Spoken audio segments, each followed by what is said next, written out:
You know that feeling? Someone walks into the room and everything changes. You can't explain it.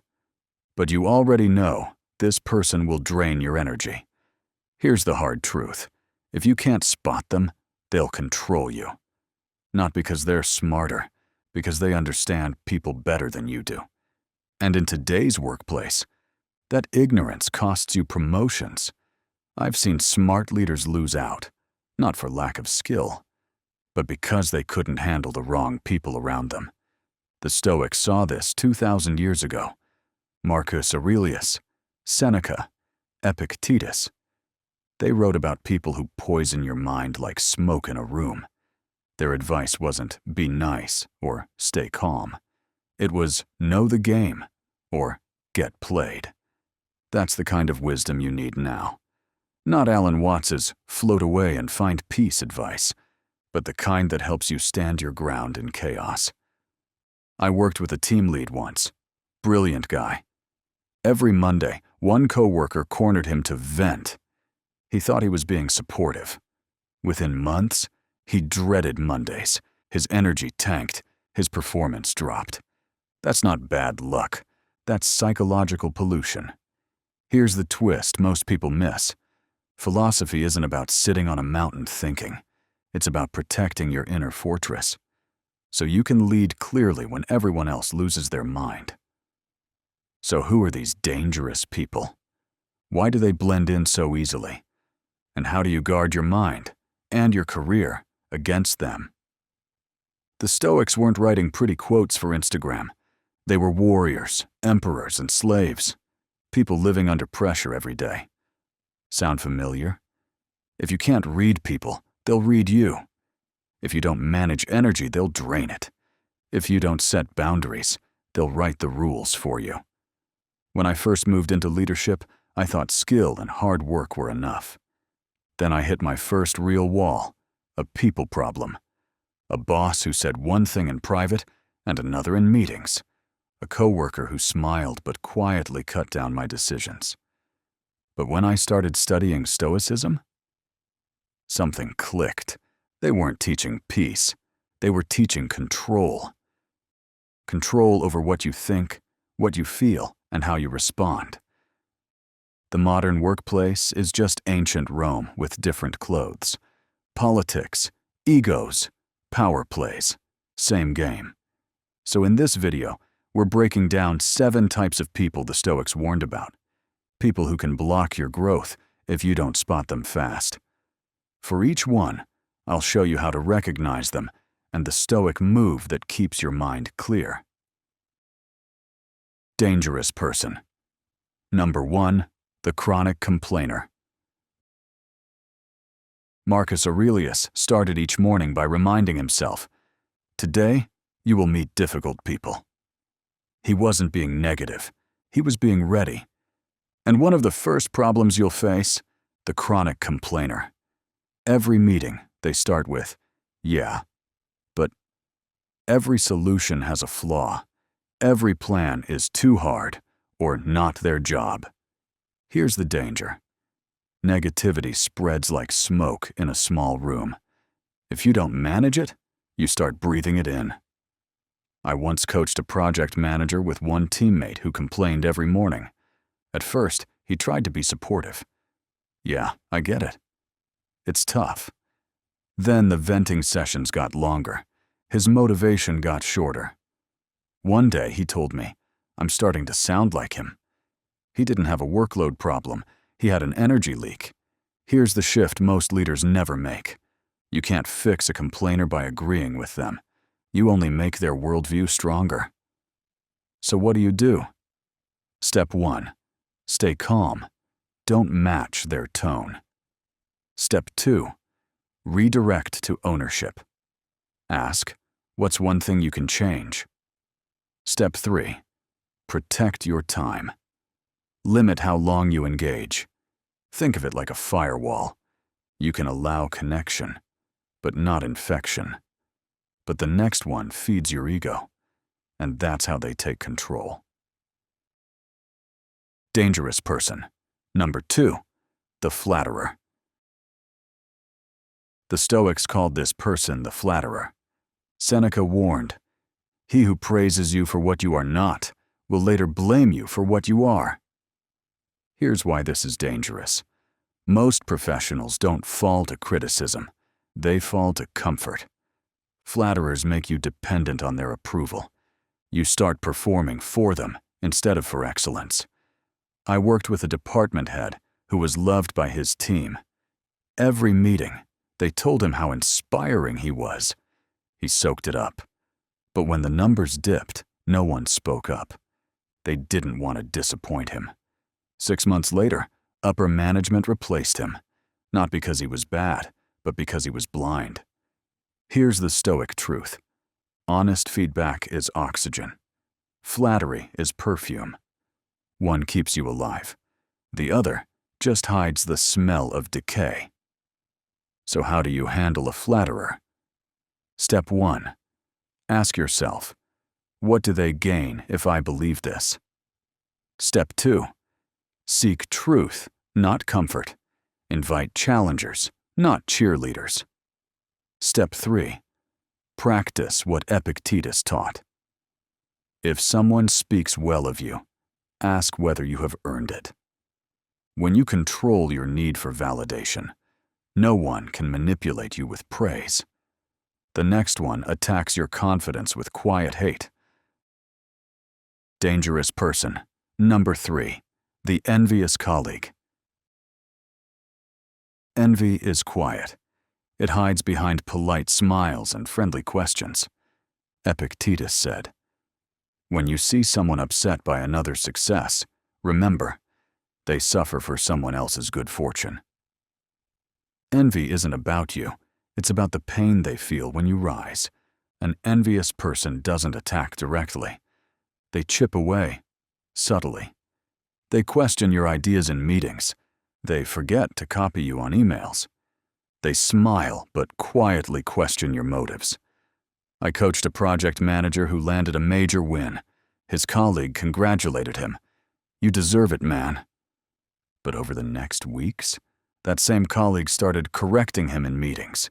Tiny comments, little cuts, nothing you could report, but enough to create doubt. That's envy. Not loud sabotage, soft corrosion.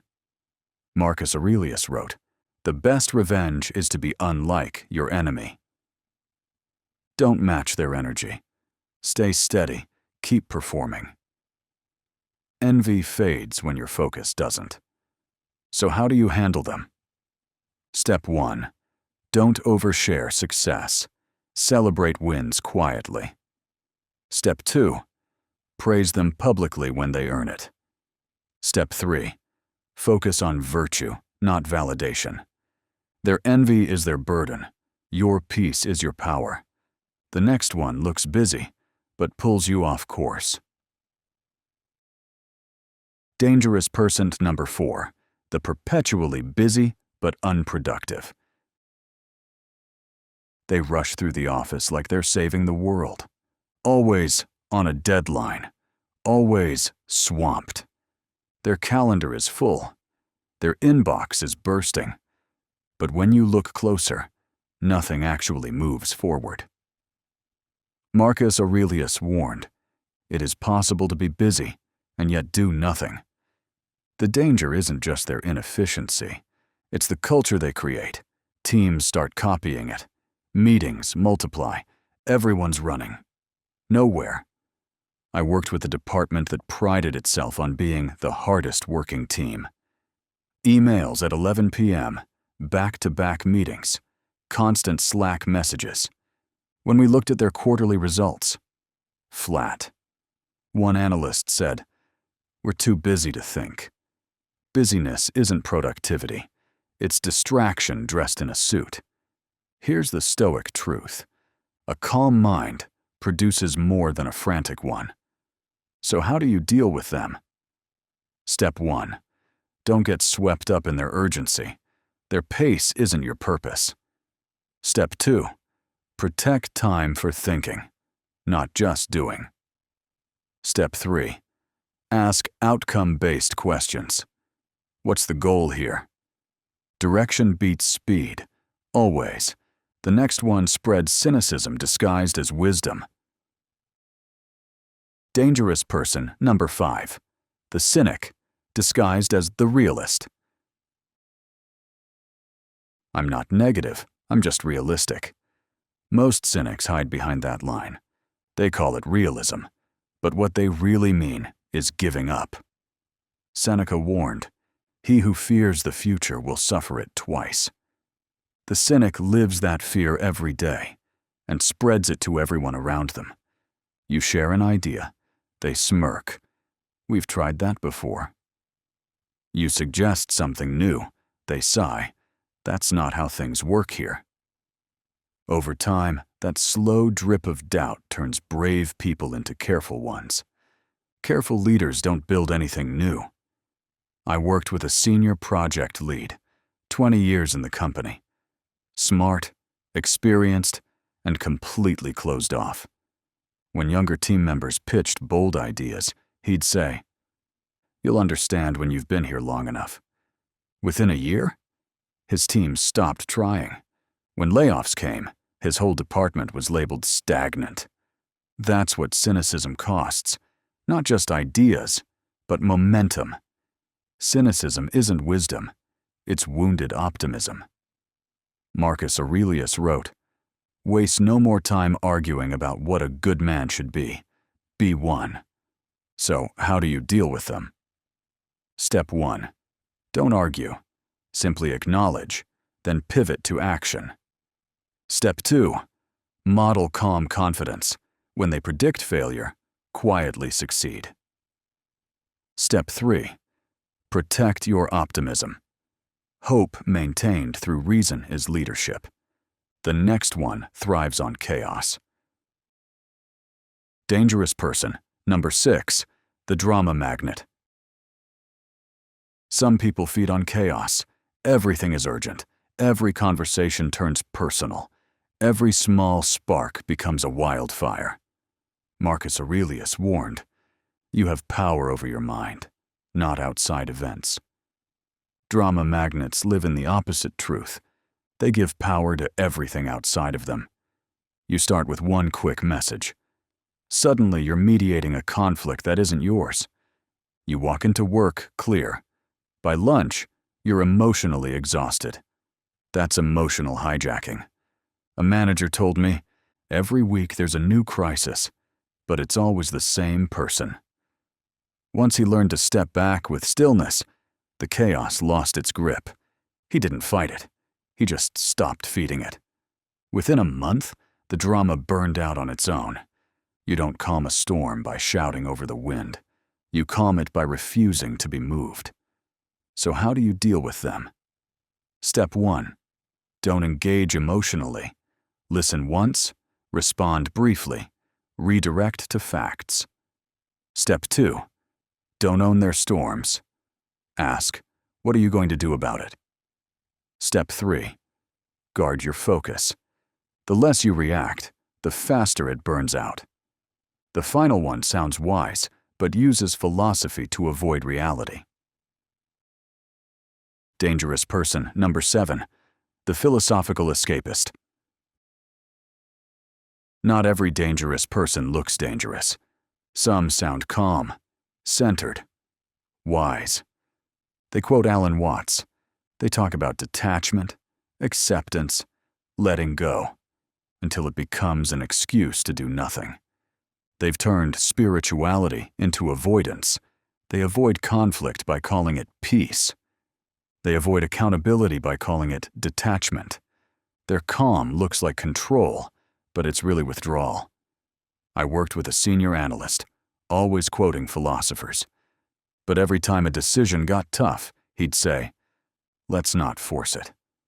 Things will work themselves out." They didn't. Projects stalled, deadlines slipped. People stopped trusting his calm because it wasn't courage. It was escape. Here's what the Stoics knew. Peace isn't found in stillness. It's found in strength. Marcus Aurelius meditated, but also commanded armies. Epictetus preached calm, but lived as a slave and still acted with dignity. They didn't hide from life. They showed up for it. So how do you spot them? Step 1. Look for calm without courage. Step 2. Balance reflection with responsibility. Step 3. Remember, action is the proof of philosophy. The takeaway. So there they are, the 7 people the Stoics warned us about.